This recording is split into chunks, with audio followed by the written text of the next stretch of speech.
баъзе аз мардум мегӯянд ки шаҳр намедоред равед кор кунед, айб аст. ин касма накунем маҳон гӯшнагида мемурем. шумо шиноснома доред? шиноснома чӣ? паспорт. ана ҳамин шахсони талбанда мардҳояшон кор намекунанд. якта занаш 15 сем 20 сем овардаги чӣ мешавад? тӯю маросимҳои шумо чӣ гуна баргузор мегардад?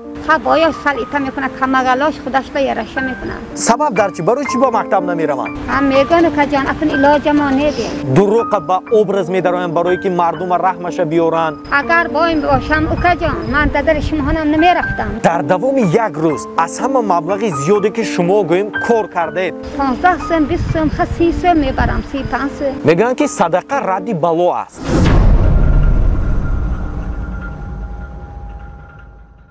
муроҷиат карда гуфтанӣ ҳастем ки айни замон мо қарор дорем дар шаҳри хуҷанди бостонӣ ва дар давоми фаъолияту эҷодиёт ба мо муяссар гардид ки аз ҳаёт ва фаъолияти чандин аз шахсони баромад ва алахсус соҳаҳои гуногун маълумот диҳем. бовар мекунед ин навбат мо тасмим гирифтем ки аз ҳаёти паси пардагии шахсони талбанда маълумот гирем. албатта ҳама инсон ҳастанд, новобаста аз касбият ва новобаста аз шахсият, ҳама инсон ҳастанд. ин навбат тасмим гирифтем ки аз ҳаёти паси пардагии шахсони талбанда каме маълумот гирем. соҳиби 5 фарзанд ҳастанд ва таи 20 сол аст ки зиндагии хешро бо касби талбандагӣ пеш бурда истоданд. ассалому алайкум. шуморо хушомадед мегӯем ба хуҷанди бостонӣ. раҳмат. мо хеле хурсанд ҳастем ки шумо хоҳиши моро, пешниҳоди моро рад накардед. ташаккур. хуб, табатон чӣ гуна аст? хурсанд. болид ҳастед. шумо гуфтед 20 сол инҷониб бо касби талбандагӣ зиндагии хешро пеш мебаред, ҳамин тав? аз ин қабло бо чӣ кор машғул будед? аз ин пеш? аз ин пеш бача будам, хонашин будам. бисфа даромадам, ҳамин мардакама гирифтам. ин ки инвалид як корам раҳ нарафт, майда майда бача шуд. як мисол хӯрдагим ба раҳ мондам, пӯшидагим ба дар мондам. маҷбур шудам зиндагима дидам. ин барои зиндагӣ худам ин кора кардам. аслан ана ҳамин касби талбандагӣ барои шумо меросӣ аст ё ин ки меросӣ аст? меросӣ дeb. яъне падару модари шумо ҳам бо ҳамин кор машғул буданд? ҳоло ҳам ҳастанд? модарам ҳам раҳба мешинанд. мешинанд, продукта мекунанд, бурда хӯрда мешинанд, бо паго бинахи ҳичи нест, бо мебурон ҳамин. медонед бисёре аз инсонҳо фикру андешаҳое доранд ки ҳамин шахсони талбанда инсонҳои бой ҳастанд ва дуруқа ба образ медароянд барое ки мардума раҳмаша биёранд. ба ҳамин гуна фикрҳо шумо чӣ ҷавоб медиҳед? агар боим бошам укаҷон, ман дадари шумоҳонам намерафтам, дена дида чи авҳол baрафтам. мо ба хӯрдам пӯшем, хӯрдам ба намеёвем, хӯрем пӯшидам ба намеёвем. масалан як ойлик нагирем ки як продукти бисёртар гирем و خوریم. من یک تربه نان میبرم، همون تربه نانش خوردم، پگه میبینم که هیچی نه، مجبور امروز میبرم دیگه. بایم میم کدی قسم شما هم بایم میم قفای شما هم بای، کمقلا میم مرده میم اپول شما هم، توی میم اپول شما هم. عموما در دوام یک روز از همه مبلغی زیادی که شما گویم کار کردید، این چند مقدار مبلغ بود؟ من 15 سن 20 سن میابم کجا. از سر تا بگونه سمیم بمیشنم. باید که کسل شوم اول زیاد چخته دامن پول دار کار رفتنش بم. این برای مجبوری روز گذرانه میگردم من. یا مثلا دریانم نمیماند تمیم پول. یا در خانم نمی ایستاد. من ایناش میبینم پازلش نه، ایناش میبینم انجامش نه، ایناش میبینم دیره میکند یک چیز کم بودیم. خانه ما میبینم یک پرداخته نیست. این چی میشد من؟ 15 سن 20 سن 30 سن میبرم 35 سن. خب خود شما از رحمدلی مردم قناعتمند هستید؟ راضی هستید؟ راضی هم. خود شما در مکتب تحصیل کردید؟ در مکتب خوندید؟ نه اوکی. سبب در چی بود که برای چی در مکتب نخوندید؟ مهان 8 فرزند صغیر ماندیم اوکی جان. مادرم مهان هر یک تامه به خواندگی پوشاندگی و مثلا ممکن مکتب ماندن به نتانستگی یک خود مادرم این قسم کردگی. خب امروز فرزندان شما با مکتب میروند؟ نه. سبب در چی؟ برای چی با مکتب نمیروند؟ برای چی بودگش همین که جان ما مردکم اینولید. خب می افتاد مثال کسل میشد یک بینید که سرشان و ایران بچه یک خودی من اهود اینا نبراندم، نتونستم منم براندم. منم کسلی اتگی جگرم اپرسته شدم. اتگی جگر اپرسته شدم، خودم نخ کردم. من این آب خنک به دستانتم هر سال بالنیسه میخوابانم. این کلان بچه من سرش هم داداش برفتگی کسلی. یک کسبه من این یافت مهم قین. این 15 سال 20 سال کدی من اینا مکتب گرانده نمیتونم بیام. خوانده نمیتوانید، نوشته هم نمیتوانید و فرزندان شما هم همین گونه هستند. آیا میخواهید که فرزندانتون به مکتب روند، خوانده توانند، نوشته توانند؟ البته خوانده توانم بود، نوشته توانم بود، شرایطم نقض باشد بود، سری بلند من بود. اکن اینا کجا من که مردکم ولی یک جا کار کرده نتانست، من گدایی کردم، اینای همیشه فرانده نتانستم. تمام مردکم بالنیسه دواندم، تمام ای بچه کلانم دواندم. اینا کدام خودم از جگر اپرسته شدم، اکاکام نقص کرده داد. وای بچه خیلی اینا مکتب میخوانم. شما شناسنامه دارید؟ شناسنامه چیه؟ پاسپورت دارید؟ دارید؟ فرزندانتون هم دارن؟ البته همش داره. اونها هم دارن. خب توی مراسم های شما چگونه برگزار میگردد؟ توی ما کجان همین خاله ما به یرشه دیم. خب باید سلیطه میکنه، کمگلاش خودش به یرشه میکنه. یعنی که در بین طالبانده ها هم کمتر شخصانی بای، کمتر کمبغل هم هست. مثل که در مردم عادی هست. انا همون انسانایی که بای گفته ایستاده نه، شخصانی طالبانده که از کدام حساب بای؟ همین قفای شما هوای هم بای دیه. شما هم طالباندگی میکنید، همون نفر هم طالباندگی میکنند. اکو ویا بچهش میکند، گدای مثال کنم، مردکش میکند، همش میکند، همش یک جا میپرد. میدونید باز آوازه های رو خودی من شنیدم که انا همین شخصانی طالبانده مردهایشون کار نمیکنند. مردهایشون در خونه فقط با استراحت نمیدونم با چیکار مشغول هستن، فقط زنهایشون کار میکنند. میگن همین گپ راست است؟ کار نمیکنه دیگه، هم است با بسیارش کار میکنه، حاضر گدای میکنه بسیارش کجا. مرد کاری میکنن، گدای میکنن. اوایی هم زنش دیدن نمیتونه تشته. یک تا زنش 15 سال 20 سال آورده چی میشه؟ میبینید که مرد که دراتان میدراد مردکو میدراد. او کجا ما این قسم نکنیم سر نمیشیم، برد زنش ندیده و هم کار میکنن. میدونید خودی من بارها شاهدی اون شدم که بعضی از مردم میگویند که وقتی که به نزدشون شخصانی طالبانده میروند، ای شرم نمیدارید روید کار کنید، ای بس همین گونه سخنها میگن نسبت شخصانی طالبانده. همین گونه سخنها رو خود شما چگونه قبول میکنید؟ به شما هم گفتند آیا؟ هم میگن که جان اکن علاج ما ندیم. صد کس میگوید اکن میکنیم به این قسمه نکنیم ما هم گوش نگیده میموریم. این قسمه ما باشد پرتافته نمیتانیم. این قسمه پرتا خانشین شویم، مثال یک آیلینگ نگیریم، مجبوریم. میگن که صدقه رد بلا است. خود شما باور دارید؟ دوره باور دارم. چی مصلحت میدید به مردم اونایی که ما رو تماشا کرده ایستادند؟ صدقه رد بلا بودگه شنیدگیم اوکا جان. آدمای همین پیر و کمپرای خدا ما میگوید که یک بای خیر نمیکده، دایم یا گدای زده میبراورده است یا رنجانده گرنانده میبرامده است. کلان کار بوده است. با یک روز همین یک باوای بیاد، باوای خفه کده زده فرسانده است. بعد بچه من نزن، من قسمم گفته، من نزن گفته است ساعت 6 خسته گفته است، وقتی نمازخانه آسوانه بین گفته است، تنگی پرت گفته است. بعد باور میکنی من و زده گفته پر برامده است. الهی نمیگم میلش تا خدا پرتم بچه خدا میدانی. بعد گفته است که کنه همین کار همین لولیه کنم گفته است تنگه او که جان همون وقت ساعت گفتگیش برامده پرتاد هوا کدی یک بلای خورنده برامده همون بلای خورده است، هم تنگه خورده است. این تنگه بلا نخورد بوده است، همین نخورد بوده است. در خانه من بلا بوده است گفته. همین گفته من شنیدگیم. ابر همون صدقه ردی بلا میگن مردم ما. این لحظه ما هم توصیه میدیم که مردم ما هرچی بیشتر کوشش کنند که تا صدقه کنند، یعنی که اونو دستکشاد باشند. تنها دستکشادی میتواند که همون بلا و آفتایی که به سر انسان میاد برگرداند. درست؟ درست میگرداند. میگرداندگش همین اوکا جان. من حاضر دیده 7 ساله پسرچه دارم.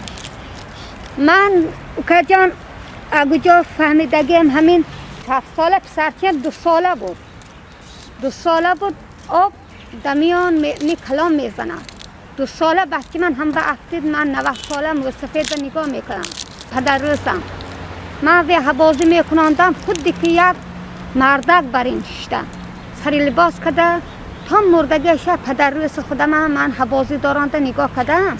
2 ساله بچیم در دایره غلطید 1 کیلومتر رفت همه شکار نکرد. آدم کلام مرد دایره خودتان سال آبی کلام با آدم کلام افتیده مرده است. این 1 کیلومتر هزل نه. بچیم بیهوش شده فرماسیونی به 1 سوت که خورد.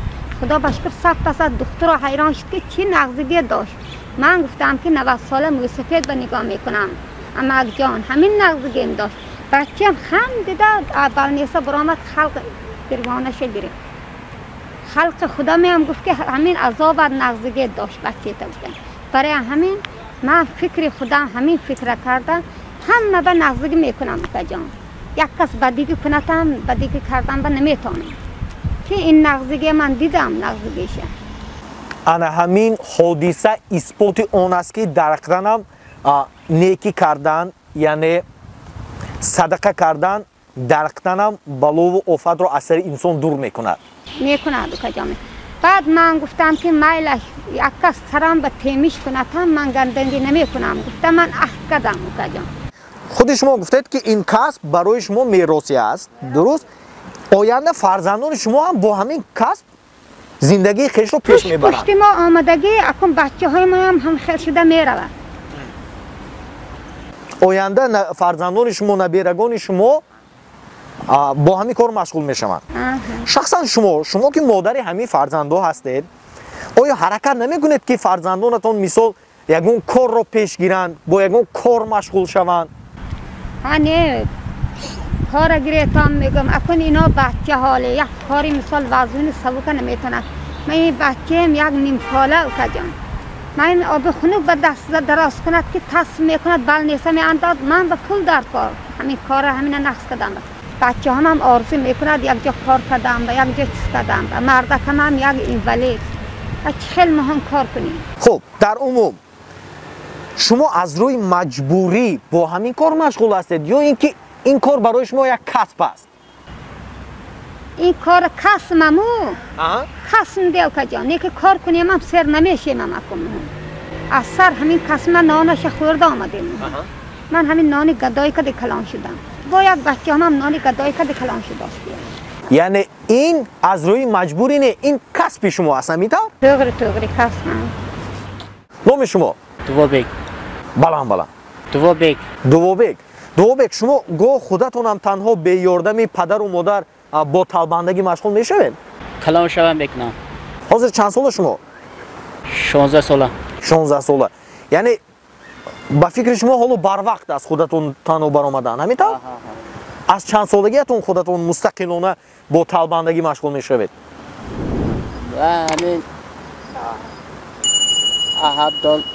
17 سالگی میبرم طلبندگی. یعنی سالی آینده خود شما خبردار هستید که در تمام جهان بیماری پهن گردید با نام کووید 19 یعنی بیماری کرونا ویروس. درست؟ در زندگی شخصی شما چی تاثیر رساند این بیماری؟ من مثال خودتون هم آگاه بودید که چند مدت مردم درهایشان را محکم کردند و بیرون نمی برآمدند. درست؟ چی مشکلی ها اومد به سر شما؟ مشکلی آمد که جان مردم جنجال کردم در محکم کردم در خانه نان خوردن نیافتم مجبور شدم یک در بیاله یک در کشوده من همه خیلی قدر روزم گذراندم. یک دوتا نان یک خوردن برده یک روزم گذرانده همه روزای سخت گذراندم. من شاهدی آن شدم که شما وقتی که با فرزندانتون هم صحبت شده ایستادید زبان تاجیکی نیست دیگر زبان. این چگونه زبان است؟ این زبان خودم. این زبان خودتونه؟ همون با زبان خودتون یگان چی میگوید به من که مثال من نمیفهمم زبان شما رو. درست؟ کنی با من یگان چی گوید؟ یک جا نرب گیم نکیم گفتگی ما یک جا رب گیم کیم گفتگی ما. کیم؟ ها کیم. بیا گفتگی ما ورس گفتگی ما بیو یعنی که وات میشه وات سه بیو گفتگی ما ایندک بیو ایدک بیو ایندک بیو اینجا بیو نیو ایندک بیو ایندک بیو خب تاریخ پیدایشی همین زبان چگونه است از کجا پیدا شده است این زبان این اکن هندوستانی اکن پشت ما اکن گباشمی لفظ خودی مهان همین حاضر با نیکی مهان این خیلی گم نمیزنیم تاجیکی گبامون یعنی در بین خودتون در اویله تاجیکی در کدام مورد با این زبان گپ میزنید رستگی به یک گپ روست کنیم بچه ها هم خیلی گپ میزنیم گپ های روستکی این گپ رو به همه نمیگویید درست نه میگویم در همین مثال اینا یک جا رویم اگر گیره نکنه گفته رسته در این میگم این نمیفهمند مثال یک جا من میرم میگم اینا آلده کن گفتگیم رسته در همین گفته میشنم شما به فرزندانتون لباس میخرید یا اینکه مردم میدهند یگان بار لباس نخریدیم خدا بشکر اوکا جان که و در پناهش خدا نگاه دارد اقفای شما هم مهان سیرم بودم اوکا جان همین فقط مهان به تین شود همین علامات مهان سیرم اشکمام و تنمایم بودم اوکا جان فقط مهان خطرم و همین علامات تینجی گذارد همین کسلی کزی که مهان تینج مهان سیر اوکا جان مهان بود مردم بازار میبرم اسرق میکنم در بچه هم سری لباس آورده میتیم مثلا یک سوم 50 درم 10 درم پول میتیم یک تا دو تا نام بسته میتیم همین ما همین شکر میکنیم خود شما در دل چی آرزو دارید یک بار آرزوی شما را فهمیم آرزویم بچه هم کلان شود یک مقصد است کار گیرد و بود شود آباد شود من دیک شده نگذارم من و مردکم همین کم مغلی همین کسلی همین سال همین کسل بانی کنی همین کدی حیات ما گذشت با یک بچه هم آباد شود و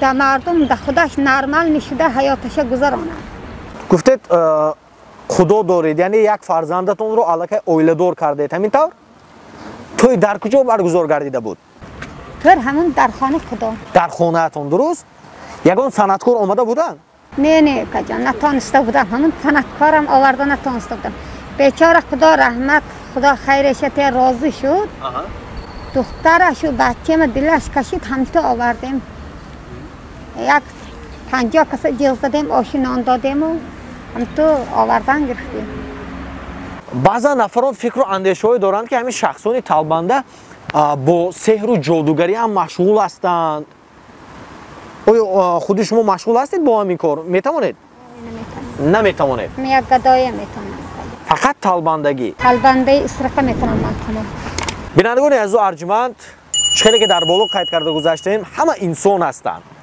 نوابسته از شخصیت و نوابسته از کسبیت همه انسان هستند و ما باید به همه با یک چشم نگریم از این خاطر ما امروز تصمیم گرفتیم که با همین نفر هم صحبت شیم که اگرچه با طالبندگی زندگی خود را پیش برده ایستاده باشند هم این بهتر است از اونه که دزدی میکنند این بهتر است از اونه که یک نفر را فریب میدهند من به شما احسان میگویم و به شما البته زندگی خوش و آسوده و آرام را آرزومند هستم و تمنا اون رو میکنم که بگذار با بخت فرزندانتون همیشه زنده و سلامت باشید